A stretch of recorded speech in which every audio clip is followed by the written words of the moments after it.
El amor es el sentimiento del ser humano que, partiendo de su propia insuficiencia, busca y encuentra la unión con otro ser, como diría la propia Real Academia Española. El amor es percibido como aquel sentimiento, aquella manifestación de cariño y de afecto de un ser a otro ser. No obstante, es preciso especificar ese sentir de amor, el cómo vivirlo, el cómo expresarlo, el cómo interpretarlo, pero sobre todo el cómo definirlo. El ente problemático como construcción sociocultural y por ende sociedades invadidas por la inquietud de no saber cómo amar o de si de verdad saben cómo amar. La sociedad ha ido evolucionando como si de un take-off se tratara, creo que todos concordarán conmigo. De manera perjudicial o no, somos ese zoom politicum que Aristóteles expondría en su libro 2, capítulo 2, influenciado cada vez más por las tecnologías y por el desarrollo tecnológico. Y expuesto a esa hipersensibilización en la cual nos refugiamos a veces queriéndolo o sin querer, dando a conocer el amor como una forma más de completarnos. Cabe destacar que el statu quo del mismo es un tanto enigmático. ¿Por qué elegimos a quien amamos? ¿Lo hacemos de manera consciente? Como diría Jacques Lacan, existe una envoltura transversal del síntoma. Si bien es cierto que según la época a la que nos remontemos, la denominación del amor será diferente y la manera de amar también será distinta, todas las etapas tienen algo en común. Posiblemente los sedimentos de esta reacción química a la que nos exponemos cuando llegamos a realizarla, o simplemente lo esencial que es invisible hacia los ojos. Comenzamos abordando entonces los diferentes tipos de mitos adyacentes al mismo, el propio mito del amor romántico y los distintos tipos de amores que existen. Sobre todo abordaremos también los distintos puntos de vista en boca de los más prestigiosos psicoanalistas, literatos y filósofos, que nos ayudarán a comprender y ver paulatinamente cómo nos identificamos con las formas de amar de unos siglos atrás. Entonces comenzamos con el origen del amor y sus tipos. Muchos se preguntarán en este primer punto, ¿siempre tenemos el mismo concepto de él? El amor forma parte de nuestro desarrollo cognitivo junto a otras emociones y sensaciones propias de la supervivencia del ser humano. Estas comienzan a manifestarse con el nacimiento, como llamaríamos nosotros en este ensayo, el primer escalón. Esta primera etapa destacaría por un tipo de amor mucho más puro al resto, un amor inicial que sería el más asemejado al amor platónico que el propio Platón en su obra El banquete nos mostraría. Este es un amor recíproco y liberador de sustancias tales como la oxitocina, que dan la sensación de un amor puro o éxtasis. Este tipo de amor sería el amor de un hijo a una madre o de una madre a un hijo, recíprocamente. Conforme vamos avanzando en el tiempo y edad, nos vamos dando cuenta de lo que ocurre a nuestro alrededor, aproximándonos hacia ese segundo escalón. La emoción del amor recoge más complejidad a lo largo del desarrollo infantil a través del aprendizaje social e interacción. Esto en boca de diversos psicoanalistas como sería Nussbaum, dando paso así a un amor menos complejo que el anterior, el denominado estorgé, también conocido como aquel amor por afecto. Suele ser uno de los más duraderos, ya que se forja con el transcurso del tiempo de un individuo que se relaciona con otro. Siempre muestra lealtad y en algunas ocasiones muestra también indicios de protección. Un claro ejemplo lo encontramos en aquel amor que siente un bebé hacia sus juguetes, o extrapolándolo al contexto de la antigua Grecia, sería la relación que tendría el filósofo Sócrates con los jóvenes atenienses. Una vez ya aprendido a compartir nuestros juguetes y a compartir nuestro amor con los demás, comienza ese periodo tan difícil para algunas personas como es la adolescencia. Ese tercer escalón en la escala que nosotros habíamos ideado, que es un tanto complejo de subir. Los filósofos más atrevidos como Sócrates titulan al amor de este tercer escalón como aquel proceso en el cual verdaderamente se reivindica. Es aquí donde surgen diferentes, como el eros, el amor que nosotros consideramos como ese amor romántico, un amor intenso, carnal y generalmente efímero, es decir, un amor en pareja, posiblemente, que parte de la atracción sensual y sexual de un individuo a otro, como ya habíamos dicho previamente. Principalmente consiste en la idealización de un individuo a otro. Por eso en este amor podemos notar esa sensación de mariposa en el estómago, siendo este también precursor del sexo casual y de la infidelidad. Por lo tanto, también destacamos, por otro lado, acabamos de hablar del eros, ahora destacamos el filia o la filia o amor amistoso, resaltado por ese afecto amistoso entre amigos y o el bien común al prójimo, si queremos ser un tanto más religiosos, desdoblado en ocasiones en respeto, gentileza y cooperación. Como ya hemos dicho, esta tercera etapa se dividiría en varios amores y no se quedan solo en dos. Habría un tercero y último que sería el denominado ágape, refiriéndose a otra de las formas más puras de representar esta aflicción, teniendo como vehículo la incondicionalidad e incluso la devoción. Antes habíamos hablado de un amor un poco más religioso, pues este sería justo el ala radical de ese amor religioso que hemos dicho antes, sería la locura, la devoción hacia una deidad o Dios, de manera exacerbada. Como ya hemos dicho, esto sería de una forma más radical. En el caso de países como Islandia, se está volviendo a ese agape, a ese amor radical hacia una deidad. ¿Y por qué se está volviendo? Porque el precursor de este amor, como en algunas culturas se sabrá, es la mitología. La mitología cobra una gran parte en este ensayo, como ya hemos dicho antes, y sobre todo cobra una gran importancia en el amor, como ya veremos más adelante. Entonces, habiendo resuelto todas estas dudas sobre los distintos tipos de amores que existen, podemos comenzar a hablar sobre qué es el mito del amor romántico verdaderamente. El mito del amor romántico proviene de otro mito, como ya hemos nombrado antes. Si se acuerdan, cuando he descrito los distintos tipos de amores que había, he hecho alusión a uno de los amores que expresaría Platón en su obra El banquete. Pues bien, este mito del amor romántico también surge de su obra. Este nos muestra las distintas caras del amor en la Grecia antes de Cristo, a manos de médicos, poetas, filósofos. El propio Sócrates también tendría una gran implicación en esta obra, pero el que más destacaría sería el propio Platón. ¿Por qué destacaría el propio Platón?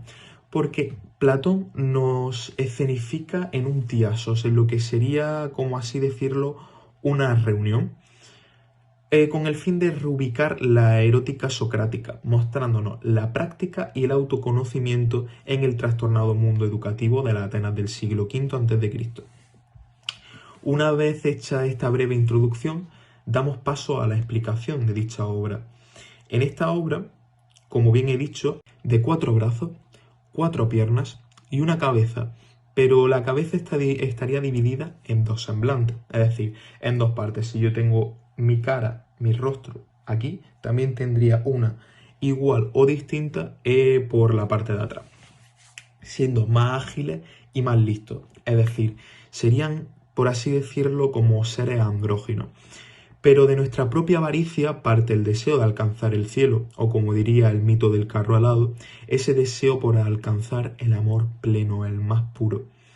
Zeus nos decidió dividir a esos humanoides en 2, por simple castigo de querer llegar al cielo.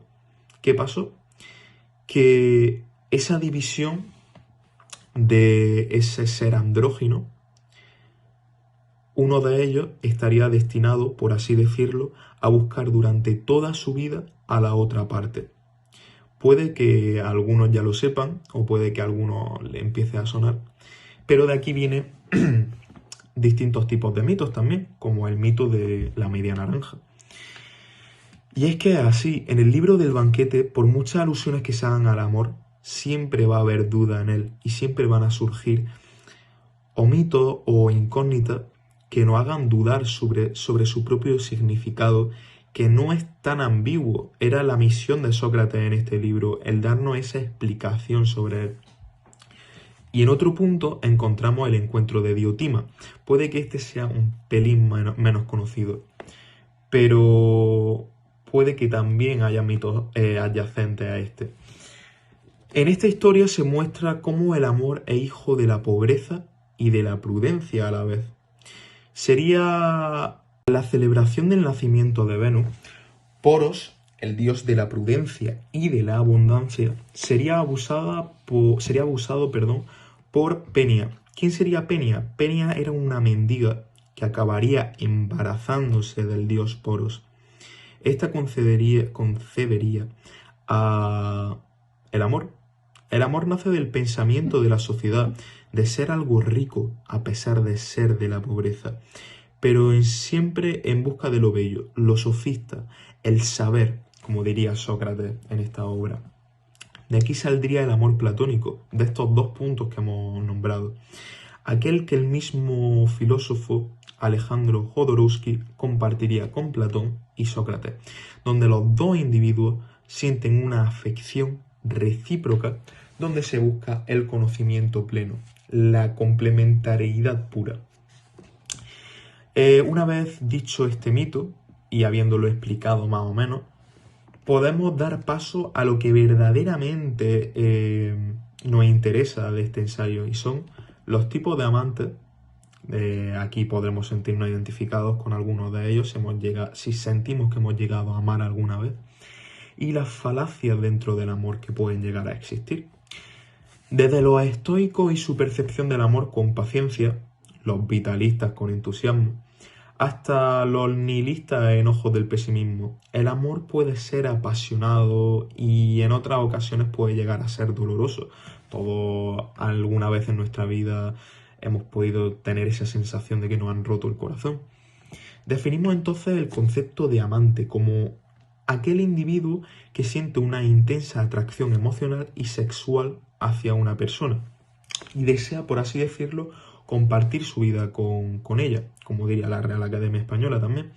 Partiendo de la lujuria de San Agustín, la frustración de Spinoza o la pasión de Abelardo y Eloísa, existen tantos tipos de amantes con su correspondiente perspectiva del amor, dentro de los cuales surgen distintos tipos de falacias e interrogantes, tales como: ¿se puede llegar a amar en algún caso sin poseer? ¿Se puede tener una intimidad plena al amar? Una vez resuelta esta introducción, hablamos sobre los distintos tipos que existen. Dentro de las falacias existe una muy típica, que es el amor todo lo puede, cometiendo distintos tipos de errores como la del cambio por amor, principalmente razón del maltrato actual en la sociedad y de la aparición de una sociedad regida por el sistema patriarcal o la creencia de que los polos opuestos se atraen. Y sobre todo la habladuría de que el amor todo lo perdona, pero eso no es así. Una de las precursoras contra esta corriente sería la conocida Simone de Beauvoir o Emilia Pardo Bazán, quien en su obra El encaje roto da nombre al concepto de mujercidio, que más tarde pasaría a ser el conocido femicidio. Otro tipo de falacia que existe es el amor verdadero predestinado, cayendo en la trampa de la ya nombrada media naranja de la obra del banquete de Platón.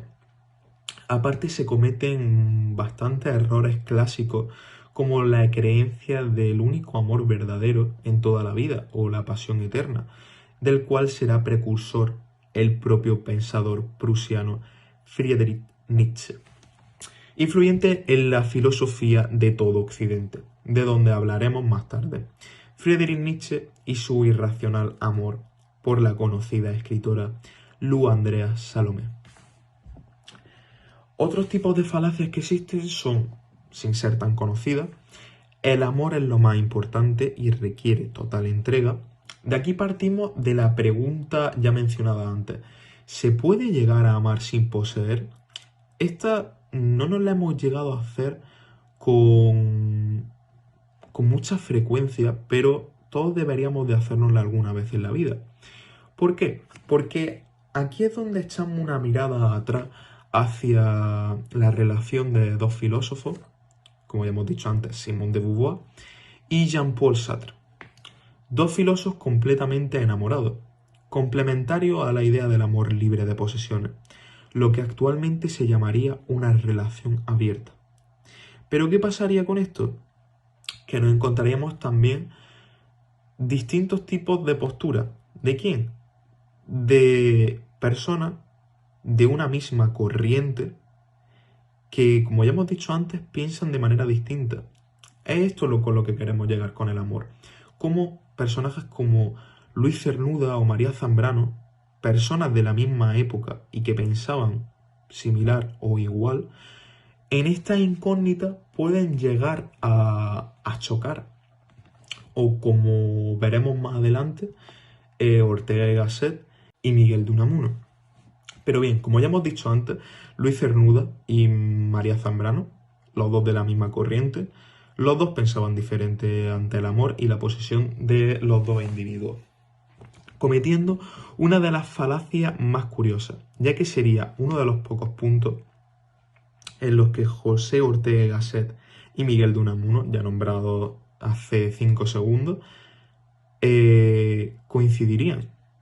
Fíjense cómo son las cosas, que dos de las mismas corrientes se contradicen y dos personas que nunca han estado de acuerdo lo están.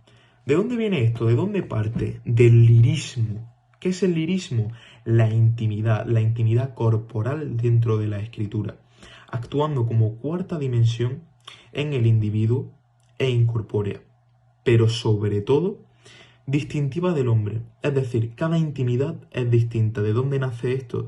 Nace del krausismo de Nicolás Salmerón.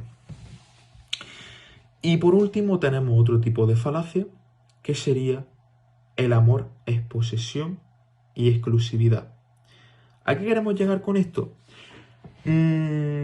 Partimos de una de las sensaciones más conocidas dentro de las relaciones, que son los celos, los cuales fácilmente o se puede refutar fácilmente con el surgimiento de distintos tipos de entidades matriarcales y o sociedades donde la mujer no ejerce el máximo poder, sino que encuentra como eje central la sociedad, haciendo que esos sistemas arcaicos donde los celos siempre han existido se derrumben por completo. Un claro ejemplo lo podemos encontrar con la tribu de los Musu. Una vez explicado todo esto, aunque parezca un tanto monótono y un tanto pesado, llegamos a una conclusión, algo que no se ha dicho en todo el ensayo. ¿Qué puede ser? El amor como necesidad. El amor como necesidad dejando atrás todo lo que habíamos dicho antes, toda la ambigüedad del tema, todo lo que habíamos expresado, porque verdaderamente, y creo que hablo por todos los que están viendo este vídeo ahora mismo, no creo que conozcan, ni yo mismo conozco a nadie que no haya amado o que no haya sido amado alguna vez en su vida. El amor como necesidad en una sociedad postrada, anclada, obsesa por la búsqueda del sentido a la vida, por el debate entre universales y vitalistas, o vitalistas y universales, de algo que está en continuo cambio, porque la esencia está en un continuo cambio. El tiempo pasa, el zoom político del cual hablábamos antes se ha convertido en un zoom eléctrico con el paso del tiempo. En lo que nos hemos convertido, sigue atascado, intentando que algo tan inmutable como es el amor nos llene ese sentimiento de vacío existencial o nihilismo pesimista que el propio Arthur Schopenhauer nos enseñó. Como se hace en una religión monoteísta como es el cristianismo. ¿Recuerdan el agape del cual hablé antes? Siglos y siglos de avance y desarrollo donde nos damos cuenta de que los sentimientos son lo que no evolucionan, no varían, viven enraizados en el arte, en ese lirismo del cual hablábamos antes, donde la racionalidad explica la irracionalidad. A través de la escritura transmitimos los sentimientos, a través de la escultura transmitimos los sentimientos y así con todo lo que le pongamos ganas en verdad. Al igual que se realizaba en la antigua Grecia con el teatro, pero tan solo las clases sociales más altas e intelectuales eran capaces de notar ese lado dionisíaco de la realidad, separándolo del lado apolíneo, donde la percepción humana sería capaz de percibir la esencia, fundamental para comprender la realidad. Como decía Nietzsche en El nacimiento de la tragedia, como nos mostró en muchas ocasiones Sócrates, el amor era la total entrega al saber, no hacia otro individuo. ¿Saben ya cuál es el sentido de la vida? Tal vez no, pero ahora lo esencial no sea tan invisible para los ojos.